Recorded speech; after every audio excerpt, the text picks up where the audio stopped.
আজ শুক্রবার পয়লা শ্রাবণ 2025 সালের 18ই জুলাই, কর্কট রাশি, কর্কট লগ্ন, ক্যান্সার সাইনের জাতক জাতিকাদের দিনটি কিন্তু একটু মধ্যম প্রকৃতিরই অতিবাহিত হবে।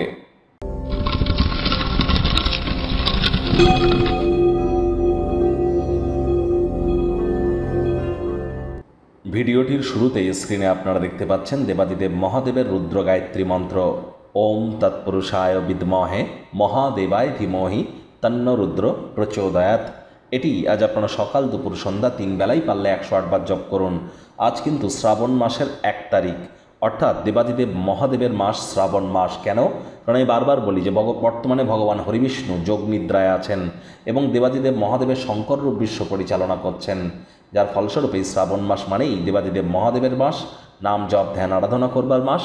এবং অবশ্যই এই শ্রাবণ মাসের প্রত্যেক সোমবার আপনারা পালন করুন, সোমবারের ব্রত পালন করুন। আজ শুক্রবার হলেও শিবলিঙ্গের অভিষেক করান। আজ শিবজির নাম জপ ধ্যান আরাধনার মাধ্যমে নিজেকে মহিমান্বিত করবার চেষ্টা করুন। আর যদি পারেন তাহলে লক্ষ্মী দেবীর পাঁচালিও কিন্তু আপনারা পড়তে পারেন সন্ধেবেলার সময়। বিশেষ করে যারা মহিলা আছেন, লক্ষ্মীর ঘটের সামনে বসে হোয়াইট অ্যান্ড রেড কালারের কম্বিনেশনের ড্রেস পরে স্নান আদি সেরে নিরামিষ খেয়ে অবশ্যই আপনারা কিন্তু লক্ষ্মী পাঁচালি একবার পাঠ করতে পারেন। এটিও আপনাদেরকে বহুলাংশ উপকৃত করবে। রেগুলার বডি স্প্রে ইউজ করতে যেন ভুলবেন না, এটিও কিন্তু আপনাদেরকে বহুলাংশ উপকৃত করতে চলেছে। ভাগ্যমিটার আজ আপনাদের বলছে 5 আউট অফ 10, ভাগ্য আপনাদের অনুকূলেই থাকবে। সুতরাং দিনটি চড়াই উতরাইয়ের মধ্য দিয়েই অতিবাহিত হতে চলেছে। দেখুন, কোনো নেগেটিভ বা নেতিবাচক কথাবার্তা বলতে কিন্তু আমাদেরও ভালো লাগে না। তবে গ্রহ নক্ষত্রের হেরফের অনুযায়ী ইন জেনারেল ডেলি প্রেডিকশন আমরা প্রস্তুত করে থাকি। যাদের চন্দ্র রাশি কর্কট, এই গণনা তাদেরই কিন্তু অধিকাংশ ক্ষেত্রে খাটবে। যারা দীর্ঘদিন ধরে কঠোর কায়িক পরিশ্রমের মধ্য দিয়ে সময় অতিবাহিত করছেন তাদের বলবো আজ একটু অতিরিক্ত বিশ্রাম নিন, তা না হলে ক্ষীণ শরীর মনকেও কিন্তু দুর্বল করে দিতে পারে। পরসমালোচনা, পরচর্চা, পরনিন্দা, রাগ, বিদ্বেষ, হিংসা, ঘৃণা, অহংকার, ইগো এই ধরনের নেতিবাচক অনুভূতিগুলি থেকে নিজেদেরকে দূরে সরিয়ে রাখুন। অর্থগত ব্যাপারে ব্যয়বহুল একটি দিন, খরচ বাড়বে। সব দায়বদ্ধতা এবং আর্থিক লেনদেনগুলিকে সতর্কতার সাথে সামলানোর চেষ্টা করুন।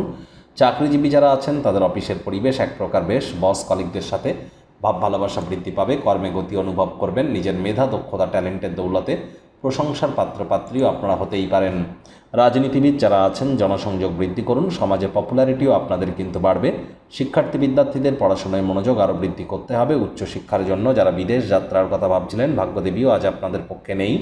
সন্তান সন্ততি থেকে থাকলে তাদের এদিকে কঠোর সজাগ দৃষ্টি বজায় রাখুন। হাউস ওয়াইফ যারা আছেন দিনের শুরুটা তাড়াতাড়ি করুন। প্রেমিক প্রেমিকা, স্বামী স্ত্রী উভয়ের ক্ষেত্রেই বলবো ফুল ফুটুক আর না ফুটুক, আজ আপনাদের প্রেমের বাগানে বসন্ত। দিনটিকে যতটা সম্ভব রোম্যান্টিক করে তোলা যায় সেই প্রচেষ্টাই আপনাদের করা উচিত। অবিবাহিতদের বিবাহের যোগ আজ থাকছে। যারা প্রেমে পড়েননি তাদের জীবনে স্বপ্নের নারী বা পুরুষের আগমন আজ কিন্তু হতেই পারে। একটু প্রচেষ্টা আপনাদেরকেও করতে হবে। কাছের কোনো বন্ধুবান্ধব এমন কোনো আক্রমণাত্মক কাজ করতে পারে যার কারণে জীবন অতিষ্ঠ হতে পারে। সকল দায়বদ্ধতা, আর্থিক লেনদেনগুলিকে সতর্কতার সাথে সামলান। পরিবার পরিজনদের উপর সকল প্রকার দায়িত্ব সঠিক সময়ের মধ্যে সুনিপুণভাবে পালন করবার চেষ্টা করুন। ডমিনেটিং নেচারের হলেই কিন্তু মারাত্মক ক্ষতি।